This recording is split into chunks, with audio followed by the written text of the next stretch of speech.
Hey there guys, this is Sam and Justin at the Survival Review, and today we are going to be talking about episode 7 of The Return to Twin Peaks. And they're keeping it going. Oh yeah. I actually like this episode a lot. I did too. I think it's one of the better episodes of the season so far, just because it actually has a lot of plot progression. Not in a Twin Peaks style, not too much. It's still slow. It's a bit of a crawl, but it's moving forward more than some of the previous episodes had been. Yeah. Like, what's surprising in the episode is the lack of Dougie Jones, actually. Mm-hmm. He only has a couple scenes in there. Yeah. So that was different. It was a different change of pace from previous episodes, where previous episodes were like the Dougie Jones show with other side stuff. Yes. This is just like all that side stuff in Dougie Jones. Mm-hmm. Which is all great. There's a lot of Twin Peaks stuff. Yes. A lot of stuff with Twin Peaks characters, one returning character, and just a lot. It's a great episode. I liked it a lot. Same here. So the episode begins with the most randomest scene that has no ties to anything. But not at all, really. No. Jerry Horn is calling up Ben, and he's just, they stole my car. I think I'm high. He hangs up. And then he hangs up. That's the scene. That's the scene. That's how the show opens. And it was great. Oh, I loved it. Love Jerry. Love Ben. And Ben was in the episode a bit more. Oh, yeah. There's another scene with Ben later on. Yeah, he had only appeared once prior to this. Yeah. So it's cool to see more of him. Oh, yeah. He's always great. And after that, we cut to the police station, and Hawk is showing Truman the papers he found in the bathroom stall that turned out, which is what a lot of people were speculating, to be the missing pages from Laura Palmer's diary, including the page where Annie told her that Good Cooper is stuck in the lodge from the dream sequence in Fire Walk With Me. Mm-hmm. So that was just a great scene. Yeah, it's cool that they're mentioning Annie because I don't think she's going to be appearing in the show. I don't think so, but you never know. You never know, but from she's what I've not heard, on the cast list. Heather Graham has not been cast. So. Yeah. So it was great to finally expand upon that scene from Fire Walk With Me and actually get that stuff developed forward. Just answered one of the mysteries from the show, actually. Yeah. Like what was going on with that scene, and they actually see the payoff to it, which is really great. The episode also had a lot of like name drops from the show. Very heavy on kind of exposition from the first season. Like they mentioned Leland Palmer a lot. And it seems like Truman really has no idea what happened in season 1. Yeah. So Hawk had to kind of inform him on a lot of that stuff. But it was still a great scene. I really like the new Sheriff Truman. I like him a lot. So I love seeing that. It's a great scene between them two. And then to find out more information on this, Truman goes to call up Dr. Hayward, which was a really nice scene to get to see him again. The actor also passed away last year, and you can tell that the actor must have been sick at the time because it is just a Skype call, basically. But of course, it's a Skype call in the most weird David Lynch way possible. Yeah, it was strange, but because it starts with a phone call. He's like, "Hey, how's it going?" And he goes, "Hey, do you have this thing called Skype?" Do you know what Skype is? Yes. It's like, "Oh yeah, I use it all the time." He's like, "Oh great, what's your name so I can Skype you?" And then he gives it to him. I was like, "Okay, I'll talk to you in a bit." Hangs up, pulls up his computer, and pops up and almost like a secret spy computer almost. It's great. Pops up and he types in the number and Skypes him. Of course, any other normal show would just start with him automatically Skyping him, but we have to have the whole conversation before that, which was just amazing. We've got to establish that these old men know what Skype is, and I love that. I love it. But then Dr. Hayward actually explains some stuff of what happened after the series finale. Basically saying how Coop was acting weird after that, and the last time he saw him was at the hospital, and he said he didn't know why, but he assumed that because Annie wasn't there because she was in a coma. So it expands upon the series finale, kind of what we all kind of wanted. This show, almost what we expected the show to kind of start out with explaining how it ended. So this kind of delves more into that, which I thought was really cool. I like that. Still leaves a lot open-ended, like, oh, Annie is in a coma. What happened after that? Where is she now? Yeah, so this gives us more questions, but it still answers some stuff, which is cool. Yes. It was just a fun scene, seeing Dr. Hayward again. It was nice. It was kind of like a bittersweet scene, like the log lady scene in the episode 1, though not as sad, kind of hard to watch. But it was still kind of a bittersweet scene because it's just a quick Skype call, and you can tell he's really old and stuff. And it was a nice scene though. I liked that they had it in there. And then after that, we get another awkward phone call to Harry.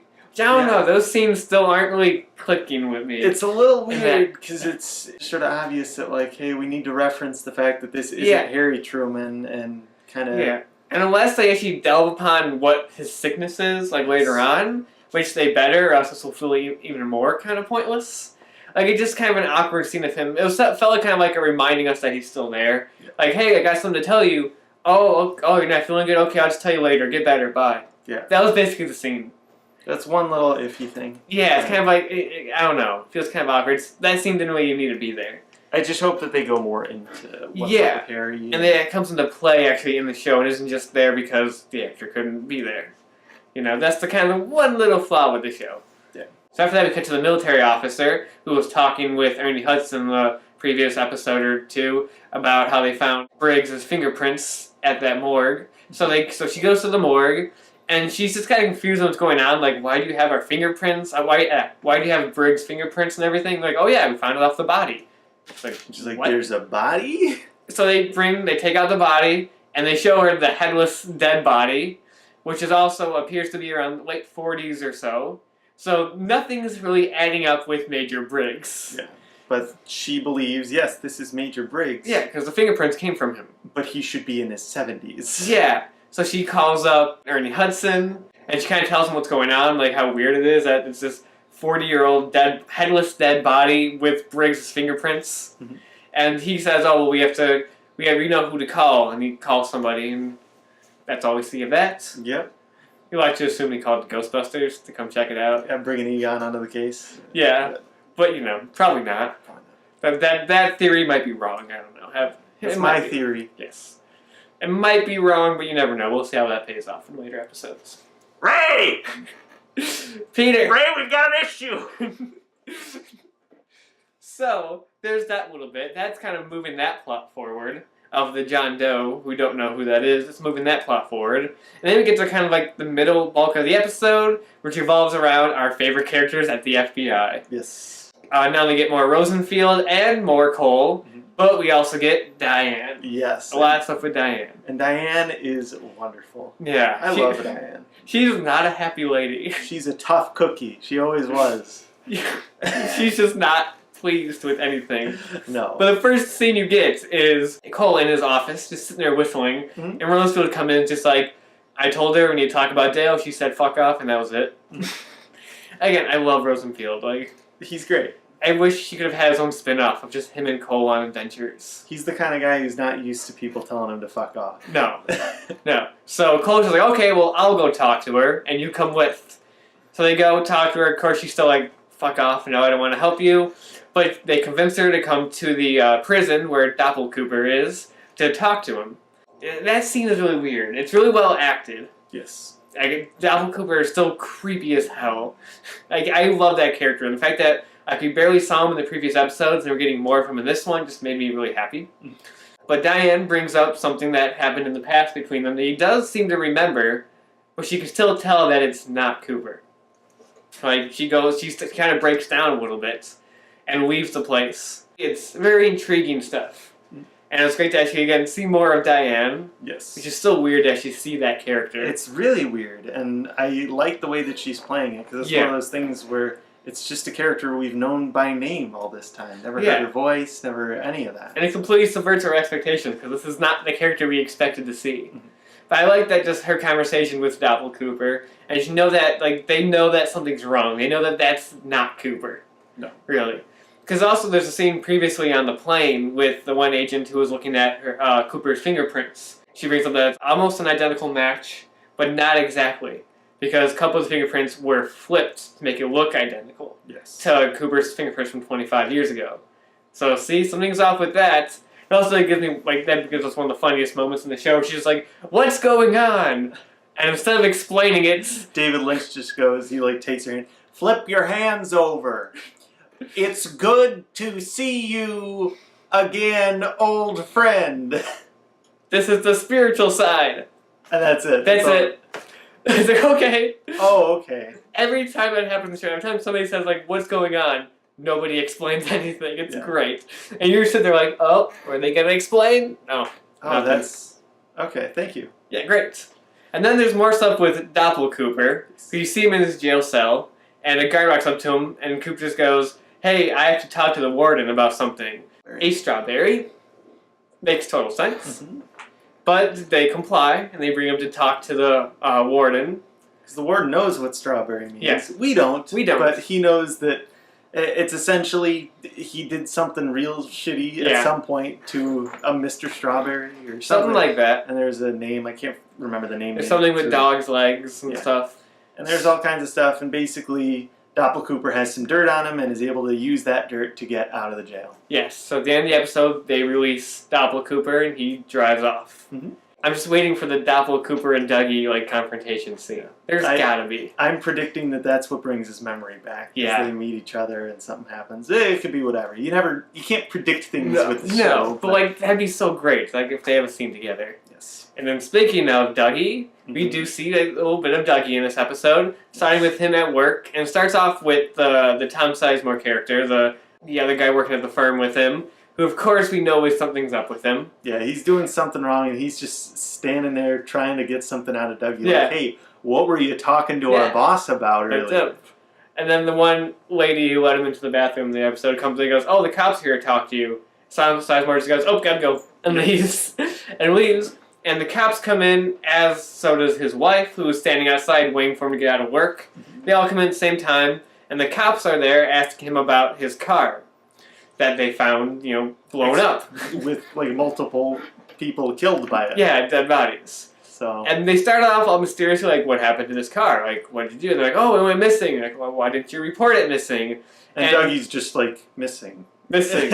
Bad. He goes to grab his badge. Yeah, Dougie doesn't have it, so his wife is basically talking for him. Just like the last episode, she's just taking charge of the situation. She is such a great character. The way that they're like, "Oh, but we need to take down this information from you," and their cop just goes, "No, we'll do it tomorrow. We'll do it at your convenience." Yes. And she's just yes. she just nods. And even the boss is just like, "I need to talk to you about some of that stuff that we found out the other day," and the wife is like, "Mm-mm." He's like, "Oh, we'll do it tomorrow."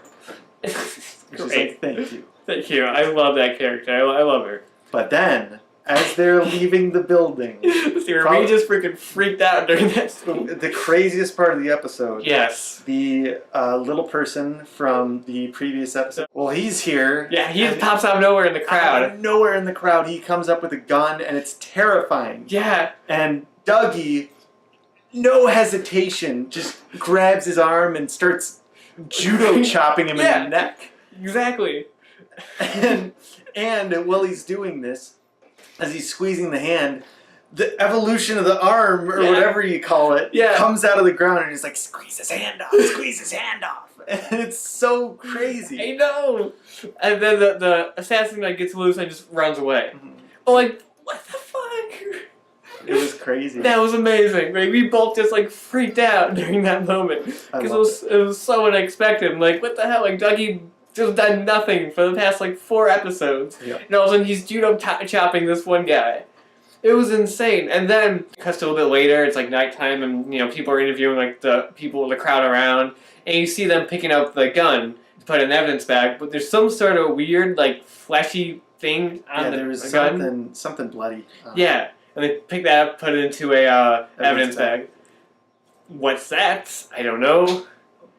But that's basically the saga of Dougie Jones in this episode. A small bit, but it worked, and just that scene was friggin' nuts. It was crazy. It was really intense. Loved it. And then coming back to Twin Peaks, since actually most of this episode took place in Twin Peaks. Yeah, which is very unusual for this new series. So there is some stuff with the character of Andy, who you see him just at this kind of house talking to this one guy. And this guy's freaking out because there's a cop in his yard, basically. He's like, "No, you have to go. You have to go. I'll meet you later tonight. Or at 4 o'clock, I'll meet you later." 2 hours from now. Yeah. And he's like, 4:30, alright? Yeah. But who is that guy he's talking to? I don't think he was in the other episodes. I don't remember him. I don't think so.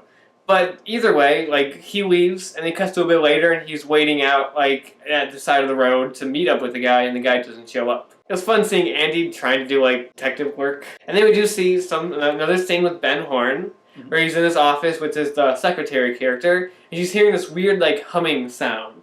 She doesn't know where it's come from. Strange sort of high-pitched hum, and they're kind of going all around the room trying to it sounds like it's coming from this corner, but when they get to that corner, it sounds like it's coming from the other corner. Mm-hmm. So you don't know what it is. I'm like, okay, well, we'll try to get it figured out tomorrow. Yeah. And then another thing kind of connecting, I don't think we ever mentioned this in any of the videos, but in one of the episodes, the character Jade, she found the keys to Cooper's room in the Great Northern, and she decided just to mail it back to the Great Northern. Mm-hmm. And so those keys arrive, and Ben Horn picks them up and realizes, like, oh, that was Agent Cooper's room. That's where Agent Cooper got shot. Yeah. And the secretary's like, who's Agent Cooper? He's like, oh, he was here investigating the murder of Laura Palmer. And she's like, who's Laura Palmer? So that's a long story. Yeah. I guess the death of Laura Palmer isn't as big of a thing in the town, or maybe she's just a new person.